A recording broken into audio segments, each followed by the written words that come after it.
칠병이어 기적에 대해서 성도 여러분과 함께 나누려고 합니다.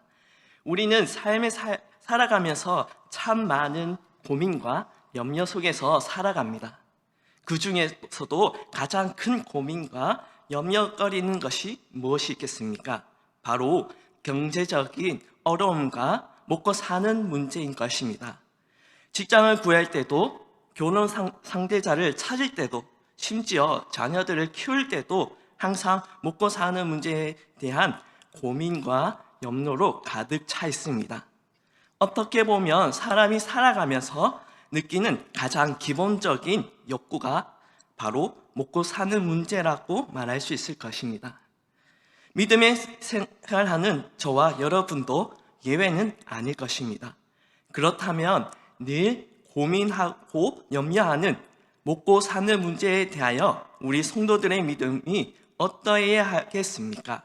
오늘 읽은 본문 말씀에는 떡 7개와 작은 생선 2마리로 4,000명을 먹이고도 7강주리를 남긴 칠병이의 기적을 소개하고 있습니다. 본문의 칠병이의 기적을 통해 우리가 늘 고민하고 먹고 사는 문제에 대한 우리의 믿음이 어떠해야 하는가를 2가지로 말씀해 주고 있습니다. 첫 번째로는 어제나 오늘이나 영원토록 동일하신 주님이심을 믿어야 합니다. 사람들이 살아가면서 가장 큰 맹점은 기적을 보고도 그 기적의 시간을 지나가면 쉽게 잃어버린다는 것입니다. 구약의 이스라엘 백성들을 보십시오. 출애굽하여 홍해가 갈라지는 기적의 증거들을 직접 눈으로 통하여 보았습니다. 그런데 그들은 앞에 문제가 생기면서 어떻게 했습니까? 쉽게 모세에 원망하고 애굽으로 돌아가자고 불만만 하고 불평만 하였습니다. 마찬가지로 오늘 본문 속에 등장하는 제자들도 어떻습니까? 얼마 전 오병이의 기적을 체험했습니다. 마가복음 6장 30절 이하의 말씀을 보면 오병이의 기적의 사건이 기록이 되어 있습니다. 그런데 얼마 지났다고 다시 먹을 것이 없자 제자들은 어떻게 반응합니까? 오늘 본문 말씀의 4절 말씀을 보시면 제자들이 대답하되 이 광야 어디서 떡을 얻어 이 사람들로 배부르게 할 수 있으리까 합니다. 제자들은 불신앙의 고백을 하고 있습니다. 오병이의 기적을 체험한 제자들은 어떻게 고백합니까? 예수님 또 베세다의 들녘에서 일으키셨던 기적을 또 행하시려고 하시군요. 우리는 기대합니다. 그때 참 통쾌하였습니다. 또 50명씩 질서 있게 앉힐까요? 라고 기대의 흥분이 되며 또 올바른 믿음일 것입니다. 그런데 그들은 지금 불신앙의 고백을 하고 있는 것입니다. 이 광야에서 어디서 떡을 얻어 이 사람들로 배부르게 할 수 있을까? 그렇다면 왜 제자들은 이러한 불신앙의 고백을 하고 있을 것입니까? 그들은 어제나 오늘이나 영원토록 동일하신 예수님을 믿지 못하였기 때문입니다. 오병이를 행하실 때에 만났던 예수님이 지금 이 순간에도 그렇게 행하실 수 있을 것이라고 전혀 생각하지 않고 있기 때문입니다. 사랑하는 여러분, 오병이의 기적을 행하신 주님은 또 칠병이의 기적을 행하시는 분이심을 믿으시기 바랍니다. 어제나 오늘이나 항상 변함이 없으시는 영원토록 동일하신 주님이신 것입니다. 그런데 우리는 살아가면서 자주 이 사실을 종종 잊어버릴 때가 있습니다. 그리고 잊어버리고 살아갈 때가 있습니다. 그 이유는 무엇입니까? 그 이유는 우리 앞에 닥치는 먹고 마시는 문제를 만나면 주님을 신뢰하고 의지하기보다는 환경에 크게 보기 때문입니다. 그리고 눈앞에 닥친 어려움이, 환난이, 힘든 문제가 커 보이기 때문입니다. 그러나 한 걸음 잠시 물러나서 깊이 우리의 삶을 되돌아보면 언제나 주님께서는 우리의 삶의 전 영역 속에 개입하시고 역사하셨던 것을 볼 수 있습니다. 여러분, 최근에 등산해 보신 경험이 있었나요? 저는 작년에 지리산 근처에서 사역을 하면서 지리산에서 정상을 올라간 적이 있고요. 최근에 부곡교에서 부임하고 나서 올해 2월 달에 혼자서 윤산에 등산을 했는데요. 올라가면서 하나님께서 지으신 자연의 아름다움을 많이 느끼면서 올라가면서 우리 교회 뒤쪽 편에 호수도 보이고 윤산 정산 올라가니까 멀리서 또 바다도 보이더라고요. 그리고 또 모르는 분들이 있는데 불구하고 길을 안내를 친절하게 알려주시는 분들도 많았어요. 등산하면서 또 어린아이들도 보고 어린신들도 보고 좀 더 하면 좋겠다고 생각이 났습니다. 등산하면서 땀 흘리며 또 등산해서 산 꼭대기에 올라가서 아래를 내다보면 무슨 생각이 드십니까? 참으로 바쁘게 내가 너무나 정신이 없이 살았구나 하는 생각이 드는 경우가 있습니다. 마찬가지로 우리는 우리의 현실 앞에 닥친 먹고 사는 문제를 보면 당장 큰 일이 일어날 것 같고 불안하고 그리고 염려가 되고 힘이 없어지지만, 그러나 한 걸음만 물러서서 우리의 삶 속에 개입하여 역사하시는 주님을 바라보며 어제나 오늘이나 영원토록 동일하신 주님께서 우리의 인생을 이끌어 가시고 계심을 볼 수 있을 것입니다. 구약시대 때도 다윗을 통하여 볼 수 있는데요. 다윗은 그 삶 속에 수없이 많은 먹고 사는 문제에 봉착했습니다. 사울왕이 시기심으로 그를 죽이고 또 죽이려 할 때 그는 도망자가 되어야 했습니다. 모진 인생의 풍파를 경험했습니다. 하지만 하나님은 다윗을 보호하시고 인도하셨습니다. 머리털 하나, 옷긴 하나 상하지 않도록 지켜주셨습니다. 그런데 다윗은 시편 23편에 이렇게 고백하고 있는데요. 여호와는 나의 목자시니 내게 부자함이 없으리로다라고 고백하고 있습니다. 사랑하는 부곡교회 성도 여러분, 우리가 믿고 섬기는 주님은 언제나 오늘이나 영원토록 동일하신 분이심을 믿으시기 바랍니다. 우리의 삶이 그 어떤 문제도 해결하실 수 있는 분이심을 믿으시기 바랍니다. 두 번째로는 우리가 믿는 주님은 부유하신 분이심을 믿어야 합니다. 여러분, 오병이어 기적을 통해 5,000명이 배불러 먹고 몇 강주리가 남았습니까? 12강주리가 남았습니다. 그렇다면 7병이어의 기적을 통해 4,000명이 배불리 먹고 몇 강주리로 남았습니까? 7강주리로 남았습니다. 그렇다면 이들의 공통점은 무엇입니까?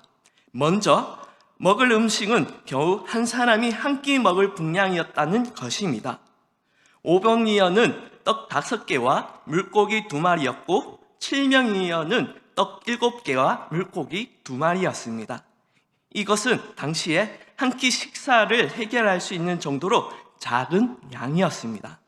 그런데 먹는 수는 어떻습니까? 엄청난 숫자였습니다. 오병이어의 장정만 5,000명이었고 7명이어는 4,000명이었습니다. 그것도 그들이 모두 아껴 먹는 것이 아니라 먹기 싫을 때까지 실컷 먹었습니다.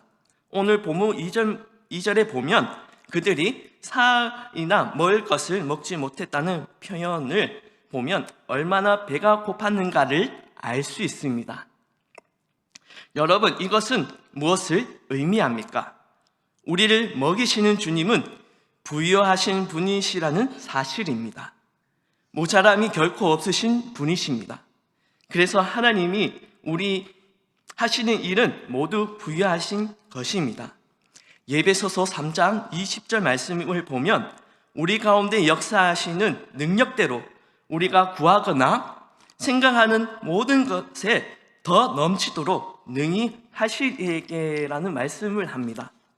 여러분, 광야의 길을 가던 이스라엘 백성에게 만나가 하늘에서 내렸을 때 200만 명이 매일 모자람 없도록 먹였습니다. 메추라기도 2규빗의 높이에 하루 길이에 쌓였습니다. 반석 한 개에서도 물이 나왔는데 200만 명이 모자람 없이 마셨습니다. 요한복음 10장 10절 말씀인데요. 쉬운 성경 말씀인데요. 예수님께서 이렇게 말씀하셨습니다. 도둑은 훔치고 죽이고 파괴하기 위한 목적으로 온다. 그러나 나는 양들이 생명을 더욱 풍성히 얻게 하기 위해서 왔다라고 하셨습니다. 그러므로 예수님이 가시는 곳은 언제나 풍성하게 채우시는 역사가 나타났습니다. 오늘 본문에도 다시 보면 가나안의 언어가 부유한 언어로 바뀌는 것을 볼 수 있습니다.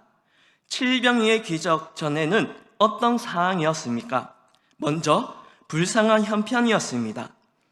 본문 2절에 내가 무리를 불쌍히 여겨노라고 말씀합니다. 그 이유는 예수님과 함께 했던 사람이 이미 사흘이 지났지만 먹을 것이 없었기 때문입니다. 사흘이나 굶고 있었기 때문입니다. 3절에도 만일 그들을 굶겨 집으로 보내면 기진하리라고 말씀합니다. 이 모든 것은 가나안의 언어입니다. 그러나 예수님이 축사하시고 축복하시고 그 후에 음식을 나누어 드립니다.